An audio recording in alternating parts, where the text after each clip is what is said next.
Former President Donald Trump's niece, author and psychologist Mary Trump, told MSNBC host Katie Phang on Sunday that she foresees her uncle's counter-narratives falling apart once he goes on trial for allegedly attempting to the 2020 election.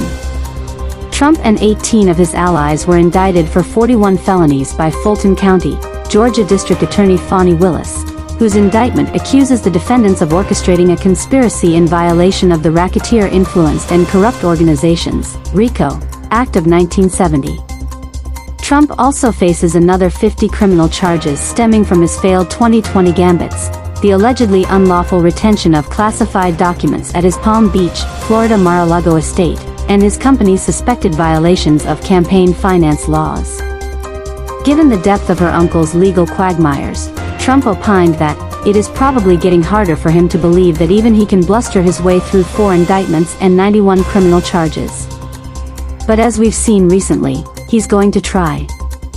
And I think one of the problems thus far has been that he has been treated differently from other criminal defendants, and hopefully that will change this week, and he will finally see what it looks like to be a criminal defendant in this country who is not treated like a privileged white man with power.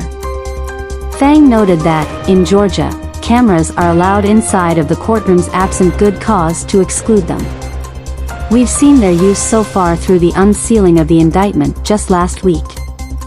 How do you think the presence of cameras inside the courtroom will impact the trial of Donald Trump? Trump said that, "I think it's going to have an enormous impact because even for people who are his supporters and who think that this is a miscarriage of justice, this will be must-see TV, and Donald has always told them not to believe their lying eyes, only to believe him." However, when he's the one they're looking at, it is going to be very difficult for him to spin away from what's actually happening in front of our eyes, right? So I think it's going to be monumentally important that there be cameras, at the very least in the Fulton County courtroom.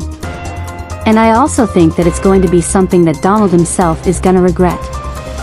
I think his legal team has asked for cameras in the federal courtroom, and I think pretty quickly they're gonna find out that that's really not something they wanted after all.